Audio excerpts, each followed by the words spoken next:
Guys welcome to gov job success.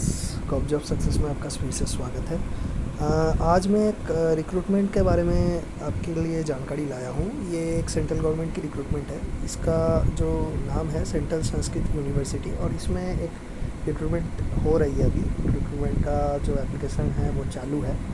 तो मैं पहले बता देता हूँ कि इस रिक्रूटमेंट खास क्या है। इस रिक्रूटमेंट का ये जो रिक्रूटमेंट है, इसमें सबसे बढ़िया सबसे ख़ास चीज़ जो है ये मल्टीटास्किंग स्टाफ का जो रिक्रूटमेंट है उसमें है। और इसमें एज लिमिट बहुत ज़्यादा है। Age limit up to 30 years है, ठीक है ना। तो ये बहुत बड़ी बात है। जो लोग सोच रहे थे कि हम लोग ओवर एज हो गए हैं थोड़ा ज़्यादा गवर्नमेंट जॉब के लिए, सेंट्रल गवर्नमेंट जॉब के लिए, तो उनके लिए है ये। क्योंकि लोअर डिवीज़न क्लर्क का जो है, लोअर डिवीज़न क्लर्क का भी 9 सीट्स हैं जनरल जो है, जनरल कैंडिडेट के लिए। और मल्टीटास्किंग स्टाफ का भी 8 सीट्स हैं जनरल कैटेगरी के लिए। और उसके साथ साथ EWS कोटा का भी 2-2 करके सीट हैं दोनों में ही, ठीक है। और लोअर डिवीज़न क्लर्क का भी OBC में 8 सीट्स हैं। और मल्टीटास्किंग स्टाफ का भी जो OBC है उसमें 10 सीट्स हैं, ठीक है। और उसके साथ साथ जो आपका SC कोटा है, SC कोटा का लोअर डिवीज़न क्लर्क के लिए 1 सीट है। और MTS के लिए कोई सीट है नहीं, लेकिन वो जनरल में आप एप्लीकेशन कर सकते हैं। और ST कोटा में भी आपका 3 सीट्स हैं। और आपके मल्टीटास्किंग स्टाफ के लिए 4 सीट्स हैं। तो कुल मिला के आपका टोटल मिला के LDC जो है, लोअर डिवीज़न क्लर्क का जो सीट है, लोअर डिवीज़न क्लर्क का 23 है। और MTS का मतलब मल्टीटास्किंग स्टाफ का 24 है। तो इसका मतलब है बहुत सारी सीटें हैं। और इसमें सबसे बढ़िया चीज़ ये है कि जो रिक्रूटमेंट होगा, मोड ऑफ रिक्रूटमेंट डायरेक्ट है। तो जो होता है एक्चुअल में, ज़्यादातर जो आपकी यूनिवर्सिटीज़ होते हैं उनमें क्या होता है, उनमें 2 type of mode of recruitment रहता है। एक रहता है आपका डायरेक्ट, और एक रहता है आपका थ्रू, जो आपका दूसरे ऑफिसर से लिया जाता है, ठीक है ना। थ्रू आपका उसको कहते हैं, उसका तकरीबन नाम अभी याद नहीं कर पा रहा हूँ, ठीक है, जो भी है। लेकिन 30 एज तक आप इसमें अप्लाई कर सकते हो, वो भी MTS के लिए। मतलब एग्ज़ाम जो होगा ना, एग्ज़ाम एकदम मतलब MTS लेवल का होगा। जो स्टाफ सिलेक्शन का जो एग्ज़ाम होता है, SSC का, स्टाफ सिलेक्शन कमीशन का जो मल्टीटास्किंग स्टाफ होता है, उसी के तरीके का एग्ज़ाम होगा, उसी के लेवल का एग्ज़ाम होगा। लेकिन आप 30 ईयर्स तक इसमें अप्लाई कर सकते हो। तो ये आपके लिए फ़ायदेमंद चीज़ है, क्योंकि एग्ज़ाम का स्टैंडर्ड थोड़ा आप एक्सपेक्ट कर सकते हो कि थोड़ा इजी हो सकता है। तो इसमें घुसने का रास्ता थोड़ा इजी हो जाएगा। सेंट्रल गवर्नमेंट जॉब में घुसने का रास्ता अगर आपको ईजियर वे चाहिए तो ईजियर वे ये हो सकता है, ज़रूर हो सकता है। और इसमें सबसे बड़ी चीज़ जो है, मोड ऑफ रिक्रूटमेंट हमेशा से सारे के सारे जितने भी हैं वो डायरेक्ट है, ठीक है ना। मतलब इसमें कोई अलग तरीके से आने का कोई तरीका नहीं। मतलब ऐसा होता है कभी कभार एक्सपीरियंस बेसिस में भी कुछ चीज़ों में लिया जाता है यूनिवर्सिटीज़ में, लेकिन यहाँ पे एकदम अलग से बोल दिया गया है, जो एडवर्टाइजमेंट निकला है उसमें, कि सारे के सारे मोड ऑफ रिक्रूटमेंट डायरेक्ट ही होने वाले हैं। तो ये आपको ये जान के खुशी होगी कि सारे के सारे जो भी होगा डायरेक्ट ही होगा। आपको एग्ज़ाम देना पड़ेगा, एग्ज़ाम देके ही आपको आना पड़ेगा, और कोई तरीका है नहीं। सबको एग्ज़ाम में ही बैठना पड़ेगा, एग्ज़ाम पास करके तभी आपको आना पड़ेगा। तो ये आपके लिए फ़ायदेमंद चीज़ हो सकता है, ठीक है ना। अब आते हैं 30 इयर्स के अबव जो हैं उनके लिए क्या हो सकता है। तो देखिए 30 इयर्स के अबव जो हैं उनके लिए सेंट्रल गवर्नमेंट की जॉब वैसे भी कम हो जाती है, लेकिन यहाँ पे एक होप है। क्यों है, मैं आपको बताता हूँ। असिस्टेंट जो है, असिस्टेंट पोस्ट जो होता है वो तकरीबन लेवल 6 का पोस्ट होता है। और कॉपीज जो पोस्ट होता है वो भी लेवल 6 का पोस्ट होता है। इन दोनों में अनरिजर्व्ड में, मतलब जनरल कैटेगरी में, एक एक करके 2 सीट्स हैं। और कोई रिजर्वेशन का सीट है नहीं, लेकिन जनरल कैटेगरी के लिए एक एक करके 2 सीट्स अवेलेबल हैं। तो इसका मतलब ये होता है, और ये भी डायरेक्ट रिक्रूटमेंट है। और इसमें आप अगर बिलो 35 ईयर्स के भी हैं तो आप अप्लाई कर सकते हैं। तो कोई दिक्कत है नहीं इसमें, आपको इसमें फ़ायदा ही फ़ायदा है। क्योंकि अगर आपका उम्र 30 साल से ज़्यादा भी हो गया है तो भी आप इसमें अप्लाई कर सकते हो, ठीक है। और असिस्टेंट का जो पोस्ट होता है, असिस्टेंट या कॉपीस्ट का जो पोस्ट होता है, तकरीबन मान के चलिए आप CGL रैंकिंग का पोस्ट होता है। तो CGL रैंकिंग का पोस्ट है, तब मतलब CGL रैंकिंग का अगर आप प्रिपरेशन कर रहे हो तो CGL रैंकिंग का पोस्ट के लिए इसमें आप अप्लाई कर सकते हो, ठीक है ना। मतलब 30 इयर्स के अबव भी है। अगर 30 इयर्स के अबव भी हैं तो इसमें आपको थोड़ा सा तो रिस्क लेना पड़ेगा, लेकिन ये रिस्क जायज़ है, मैं मान सकता हूँ, ठीक है ना। एक एक पोस्ट करके है।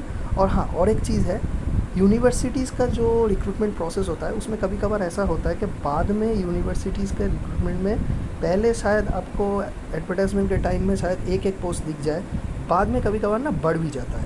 तो मैं ये कहूँगा कि अगर आप मान के चलो कि एक पोस्ट है, बाद में ऐसा हो गया कि बाद में वो बढ़ के 10 हो गई, 10 हो गया, ठीक है ना, ये होता रहता है। तो मैं अपने तजुर्बे से ही बोल रहा हूँ आपको कि आप ये चांस मिस मत करो, ठीक है ना। ये चांस बहुत बढ़िया चांस है, इतना अच्छा चांस शायद ही फिर से कोई आए, ठीक है ना, इसलिए मैं बोल रहा हूँ। और ये ऑल इंडिया कैडर वाला जॉब है, गवर्नमेंट ऑफ इंडिया का ही एक टाइप का ऑल इंडिया कैडर का जॉब है। तो आपको कोई भी जगह पे अपॉइंटमेंट मिल सकती है, इनके अपने हेड ऑफिस में भी मिल सकती है, इनके कोई भी कैंपस में, ये जो यूनिवर्सिटी है इनके कोई भी कैंपस में भी आपको जॉब मिल सकती है।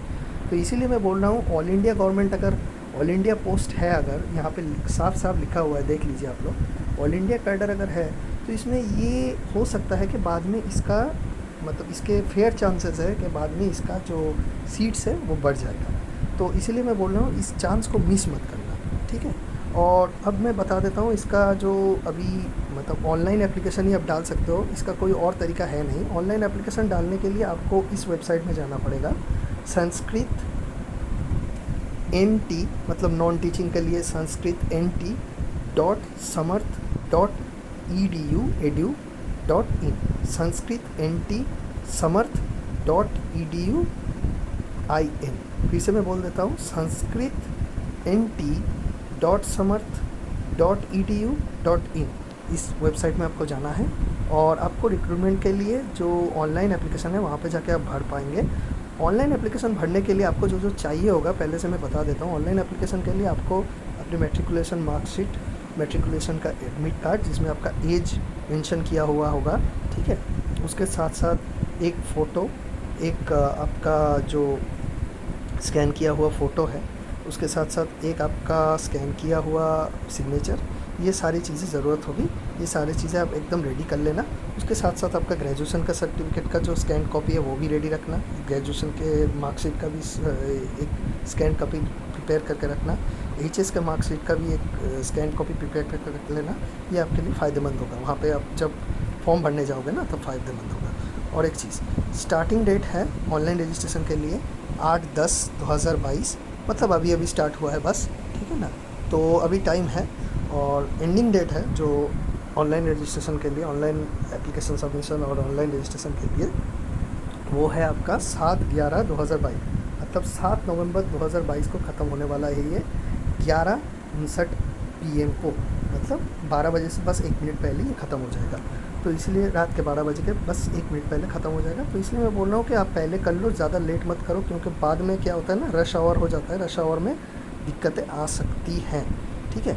और ये आप कतई भी अगर आपके पास अभी टाइम है तो आप पढ़ लो, क्योंकि इसमें आपके फेयर चांसेस है कि बाद में इनके सीट बढ़ जाएंगे, ठीक है ना, बाद में ये बढ़ने के चांसेस हैं, ठीक है। तो उतना तो है, लेकिन इस मेरे बातों को मतलब एकदम पकड़ के मत चलना, क्योंकि जो मेंशन है एडवर्टाइजमेंट में वही हो सकता है। बढ़ने के चांसेस हैं, मैं यही बोल रहा हूँ, ठीक है ना, बढ़ सकता है लेकिन बढ़ेगा ही ऐसा मत सोच के चलना, ठीक है ना, पोस्ट बढ़ेगा ही ऐसा मत सोच के चलना। अब यार देखो, अगर 30 साल की उम्र के तुम हो गए हो तो थोड़ा सा तो रिस्क तुम्हें लेना पड़ेगा यार, ठीक है ना। और 30 साल के आसपास भी अगर हो तो थोड़ा सा तो रिस्क तुम्हें लेना पड़ेगा यार, अगर आपको गवर्नमेंट, सेंट्रल गवर्नमेंट जॉब में जाने का इतना ही मन है तो इसलिए मैं बोल रहा हूँ इसको छोड़ो मत, ठीक है। और क्या है, और तो कुछ है नहीं, इसमें ही तुमको डालना है, फॉर्म फिलअप वगैरह सब कुछ अपने आप से कर लेना। और अगर आपको कोई भी दिक्कतें आएँ फॉर्म फिलअप करने में तो आप इस email ID में भी जा सकते हो, support-recruitment@csu.co.in। मैं फिर से बोल देता हूँ, support-recruitment@csu.co.in।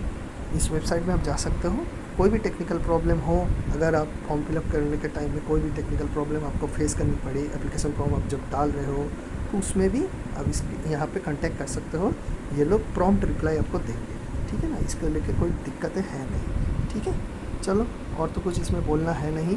रिटन एग्ज़ाम होगा, स्किल टेस्ट होगा, एडमिट कार्ड आपको मिलेगी जब आपका जब टाइम होगा, जब ये लोग आपके एप्लीकेशन को चेक करेंगे। एप्लीकेशन करने के बाद अगर आपको उनको लगा कि आप जितने भी चीज़ें सब कुछ सही सही डाले हो, सब कुछ सही सही आपका है, एज़ इट इज़ जैसा एप्लीकेशन होना चाहिए वैसा है, तो आपको एडमिट कार्ड मिलेगी रिटन और स्किल टेस्ट के लिए।